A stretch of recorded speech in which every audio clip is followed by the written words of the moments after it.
Yes. Okay.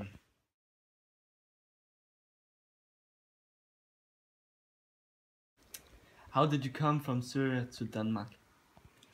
Okay, it was a very hard way to get from Syria to here.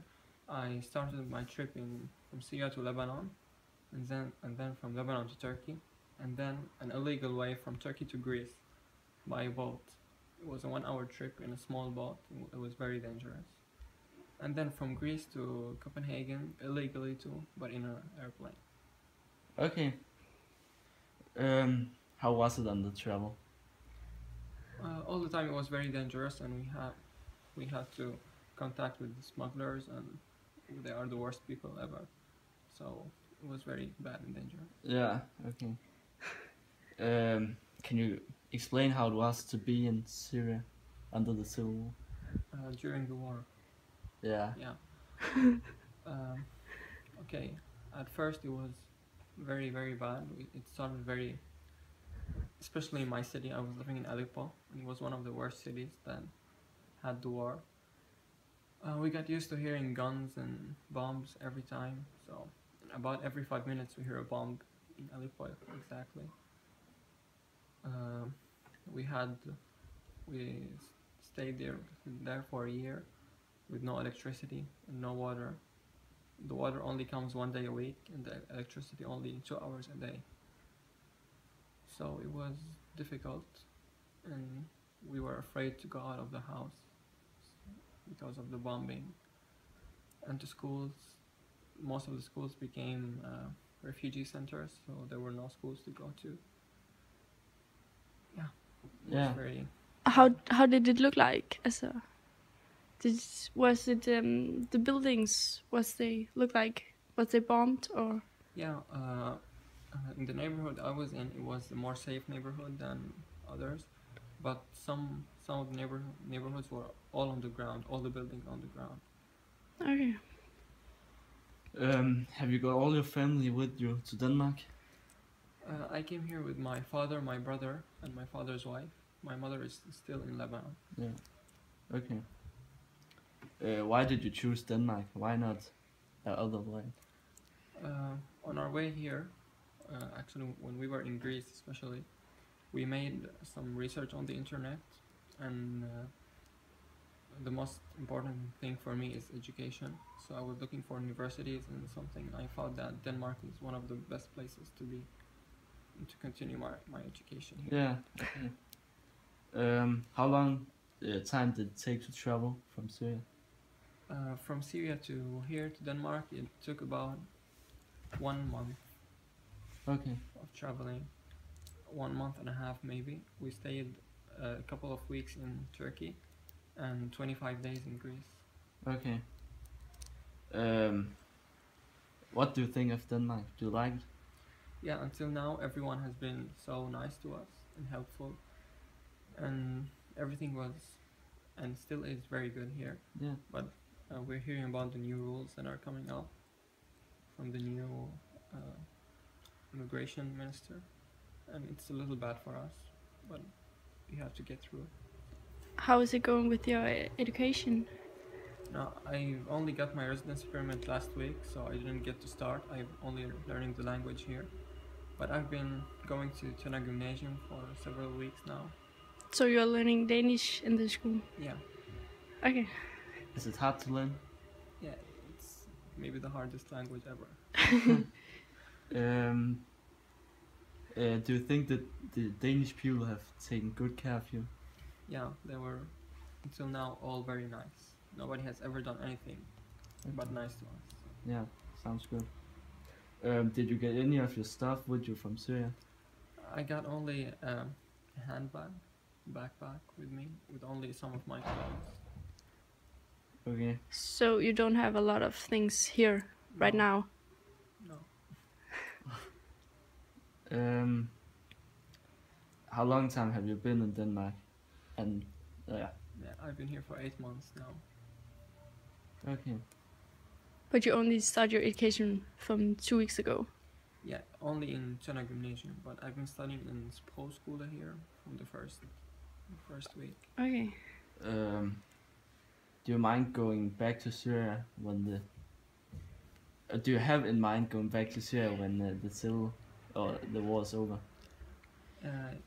If it's safe again and it's back like the way it is, but this is gonna take a very long time. Yeah. But we would love to go back. Okay. It's just a question you shall answer if you want. Do you know someone who died under the Civil War or under the trip to Europe? How? What? Do you know someone who has died under the war or under the trip to Europe? Yeah, I know some people of my family who died in the war. Yeah. In my city in Aleppo. A couple of my family, my Yeah. cousins. Does not sound good. No. No. Is there? Have you more questions? No. No. Is there something your stuff? You say you didn't give all your stuff here. Is there something you feel you are need or Do you miss something? something I you don't can use? No, Maybe. actually no. But I have a very little clothes, but I'm buying over the time, so nothing real. I don't miss anything. It's good just to be in a safe place, so I don't care about my stuff. Okay, that sounds good. You have more? No.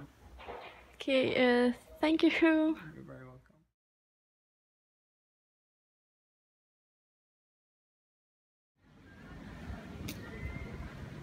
Er du for eller imod de syriske flygtninge? For eller imod? Altså om de kommer til Danmark? Jeg har ikke noget imod, at de kommer her. Nej. Hjælper du dem på nogen måde? Ja, jeg har lige betalt til flygtningeindsamling i dag, for eksempel. Hvordan synes du måske, man kan løse problemet? Det er et svært spørgsmål. Nej. Det er ikke helt, hvad jeg skal svare på. Altså, jeg synes jo, vi skal tage imod dem, men problemet er jo også, at der kommer vildt mange. Ja. Altså, hvor skal Hvor de er så være grænsen? henne? Ja. Ja, nej, ikke så meget det, men hvor skal de være henne? Nå, ja. Så vi er jo også nødt til at have nogle steder Ja. og putte dem hen, eller hvad skal man sige, have dem, de kan opholde sig Ja. og være. Så det er lidt svært, synes jeg. Okay. Det kommer lidt an på, hvor mange Er det der rigtigt? kommer. Ja, men der kommer jo mange. Der kommer mange her. Men de fleste af dem vil ikke bo i Danmark alligevel. Nej, det er desværre. Det er desværre alle sammen. Nå. For eller imod de syriske flygtninge kommer til Danmark? Det er sgu et svært spørgsmål, fordi jeg har ikke noget imod at flygtninge. Bestemt ikke, at de skal hjælpes. Det man kunne var jo, at der derimellem stod sig nogen, så de ville islamisere hele verden. Ja. Ja. Men det er svært. Ja. Hjælper du flygtninge på nogen måde? Ja, det gør jeg. Hvordan? Jeg er medlem af noget, der hedder Så Optimister. Hvad gør det ud på? Så Optimist, det er en verdensomspændende organisation af kvinder, som gør noget for specielt kvinder og børn. Og de fokuserer dels på udlandet og gør noget for dem, der er der. Ja. Hvordan synes du, man kunne løse problemet med de syriske flygtninge? Har du nogen idé? Patrick, der kommer en bil. Du mener, at der kommer ind sådan Jamen altså, tusindvis ja, nu hvor der er ligesom alt krig der nu. bedre idéer end så mange andre, det har jeg ikke. Fordi vi bor i et lille bitte righus her, vi kan sgu ikke huse nogen flygtninge. Altså direkte kan vi ikke gøre noget. Men jeg synes, problemet ligger der, hvor man måske, jeg tror nemlig både Putin og dem dernede i Syrien, de har nogle gale bagtanker med ting, der sker. Så islamiseringen, jeg tror, den kommer. Ja, okay. Det frygter jeg. Okay. Og Ja. det gider jeg sgu ikke. Hvis jeg vil lovgive med afhuggede arme og ben og eller afhuggede og Ja, okay. hoveder i sidste ende. Ja, det er sådan min rædsel i, at de næste, altså de næste generationer, vores børnebørn og sådan nogle unge mennesker, som jeg kommer til at slås med noget, der bliver helt overvældende. Ja. Det er måske rent nok. Men i hvert fald tak for det. Er du for eller imod de syriske flygtninge kommer til Danmark? Ja, for. Så de må gerne komme her. Ja, de kan jo ikke komme alle sammen. Mange Nej, nej. millioner, vel? Men nogen må gerne komme Men her. jeg synes bestemt, at vi skal modtage de flygtninge, der er i nød. Okay. Og den andel, vi kan tage. Og det er jo så det, vi kan diskutere, hvad det er, ikke? Ja, det er rigtigt. Hjælper du flygtningen på nogen måde? Altså, ja, hvad skal man sige, abonnere på barmhjertighedserklæringen. Jeg giver til 3 forskellige af den type foretagender. Ja, okay. Og jeg betaler et månedligt beløb. Okay. Hvordan synes du, man kunne løse det? Altså hele konflikten? Konflikten i Syrien? Eller, altså hvordan skulle vi dele flygtninge ud? Eller hvordan synes du, vi kan løse det, hvor alle flygtninge skal hen? Har du en idé til det? Europa totalt, eller snakker vi Danmark? Europa. Europa.